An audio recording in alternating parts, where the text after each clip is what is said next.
Hăīre, φίλε, and welcome. Today we're going to be taking a look at John chapter 5, verses 14 through 16. But first, last time in John chapter 5.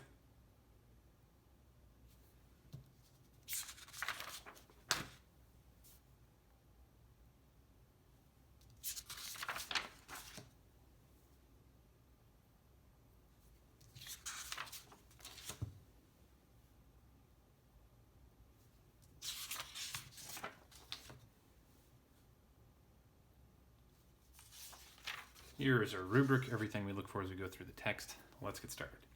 Metatauta heuriske auton ho Jesus in toi hieroi kai epen autoi. Ide hugies gegonas meketi hamartane hina me keiron soi ti genetai. Apelthen ho anthropos kai anegen gelen tois Judaiois. Hoti Jesus estin ho poiesas auton hugie. Kai dia tuto ediokon hoi Judaioi ton Jesun. Hoti tauta et poie en sabbatoi. And there we have that. We begin with a prepositional phrase, one that we have seen enough times before that we really shouldn't need to parse it. It just means after these things. Heoriske, we have epsilon iota as our ending. With our stem heorisk, the sigma kappa is retained, which then tells us that this is the the present stem. So third, singular, present, active, and indicative. Auton as our object with omicron nu, and ho Jesus, ho especially telling us that he is the subject. You don't need to parse that. En with toi, hieroi. Those sub-iotas telling us that N is taking the dative case, and this is singular and masculine. Because hieros, I believe that is kai. We're going to pause right there. This is the word that we have for temple.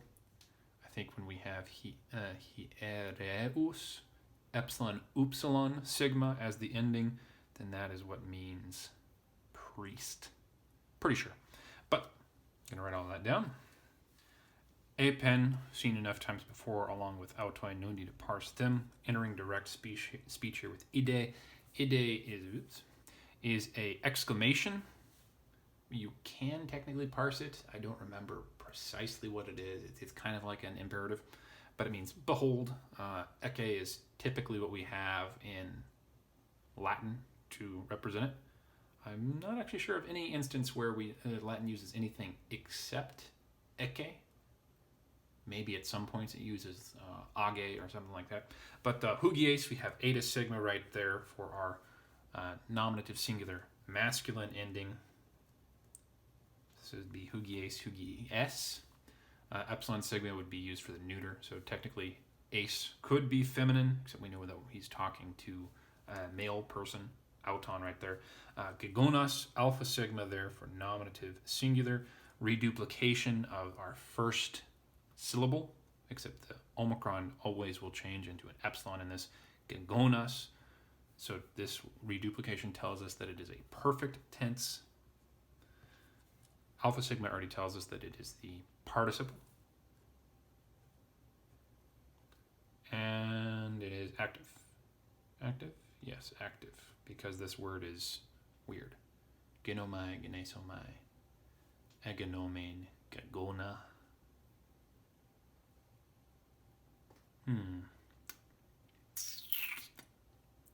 Brain failure. I'll leave that as it is. Yes, I'm stupid. Meketi. This is a word that means no longer. Cease to do something in negative, and keti apparently has something to do with time. At one time, I could probably tell you more about that, but that was many years ago. Hamartane. We have an epsilon right there. Off of hamartano, our present stem, there's no change in the stem right there. The alpha has not become an eta, or really eta would be the only option, I think, with a augmenting vowel at the beginning to tell us a past tense. But with the epsilon imperative form, we already know that it would not have a augmenting vowel at the beginning, because only the indicative gets that. So that is a second person singular present tense, active, and imperative. Quick pause right there. I misparsed gegonas. It's not a participle. That's my fault. Not nominative. It is, in fact, a second person, singular, perfect, active, and indicative. Silly me. Gegonas, of course, is going to be the indicative as as. I know I can't remember the third, but there we go. Correcting my own mistake. It's you have become well.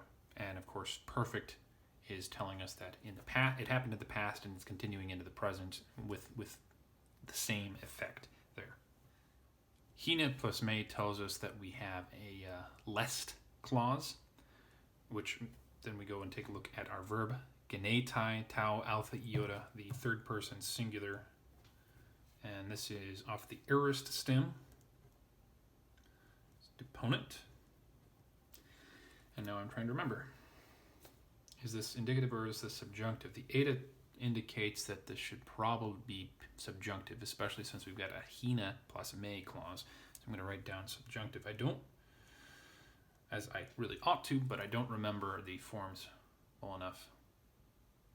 Just too rusty. Doing these every other or every third week is not enough to keep up on my Greek very well. But in order that not, lest you become kairon, which is a omicron nu right there, nominative, singular, neuter, so that would be referring, not you become as third person, lest it become. We're talking about an abstract concept here, so neuter is the correct gender for us to put that in, and it is comparative, with soy as a dative singular of disadvantage in this case, and t as the subject of genetai, again nominative singular, neuter with kairon. I didn't need to say that. Abstract concept, we've got a word actually standing in for that. So lest, subject coming after predicate, genetai acting as the linking verb, kairon, saying what condition he will be in if he continues to sin. And that's the end of Jesus' speech, so I can close that off. Moving on, apelthen, we have epsilon nu for our third person singular. El, that eta right there tells us that we have a past tense, that we stem. What would the stem be? I think the stem is epsilon lambda theta. So aorist, as this is erkomai eleusumai elthon elelutha, I want to say, for the perfect. So aorist is the correct form right there for the stem. It is active and it is indicative. Whole anthropos as our subject, this referring not to Jesus but to the man to whom he was speaking. Kai anengelen, we have a eta there again for augmenting vowel at the beginning of the verb, telling us past tense. This is also going to be aorist. The stem, this would be angelo with only the one lambda for the future, I think, and then returning to a very similar stem for the aorist. And I don't remember what happens to the perfect with this verb, but epsilon nu, third person, singular.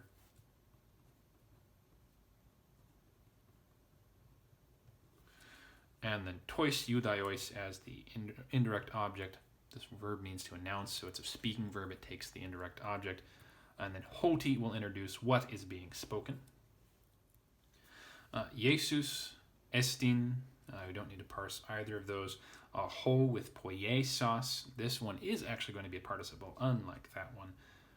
And that we have the eta sigma there, stem change, telling us that this is a aorist participle, alpha sigma, nominative singular going with article, referring back also to Jesus.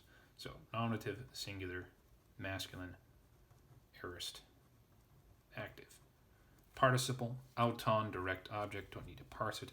Hugie, modifying auton, the making an accusative into accusative right there. And that is our statement. Moving on into verse 16, we have the prepositional phrase right here, which I think we have seen this same form beforehand. Dia, taking the accusative a neuter accusative of tutos. And when dia takes the accusative, it shows cause. So we would say because of this, because of Jesus having made him well. Sorry, singular neuter. Ediokon, we have an augmenting vowel off of dioko. Omicron nu could be the first person singular, or it could be the third person singular, with hoi eudaioi, a nominative plural. Third person plural is the correct aorist stem active and indicative, with ton yesun omicron nu and omicron upsilon nu are accusative direct object. So the Jews pursue Jesus because he heals, but why specifically because heals? Because tauta, accusative plural neuter, these things, specifically these sorts of things. Et poie, augmenting vowel, present stem, epsilon iota, tells us that this is in perfect tense. Why epsilon iota? Well, note that we have this accent right there. Epsilon iota is not long enough to pull the, it's not a long diphthong, so it can't pull the accent further back. So we would actually expect this to be on the epsilon, except what we've got going on is that poieo is a contract verb, epsilon, just the single epsilon being the typical imperfect ending, so epoie, but it's instead epoie, the which is a hard sound to do, melds together into one. Accent is on the third, the antepenult position, and it can't be pulled any further over because both of these epsilons are short themselves, and well, a doesn't really count as a thing. But third person singular, imperfect tense, active, indicative, and then the real crime, n plus sabatoi, dative, singular, neuter. He heals people on Saturday. Criminal, I say. They now we know why. Why they pursue him, that is. I should note that ediokon can also mean persecute, which, yeah, they definitely did to him. Not only did they pursue him so that he had to sneak into Jerusalem, but yeah, they definitely also persecuted him. Let's go ahead and take a look at this in its own context. After these things, Jesus found him in the temple and said to him, "Look, you have become well. No longer sin, lest something to you worse happen." The man went and told the Jews that Jesus is the having made him well. I should say the one or the man. And because of this, the Jews persecuted Jesus, because these things he did on Sabbath day. Thank you very much for joining me. I hope taking a look at this has been helpful for you, and I hope that you have a very good day. Farewell.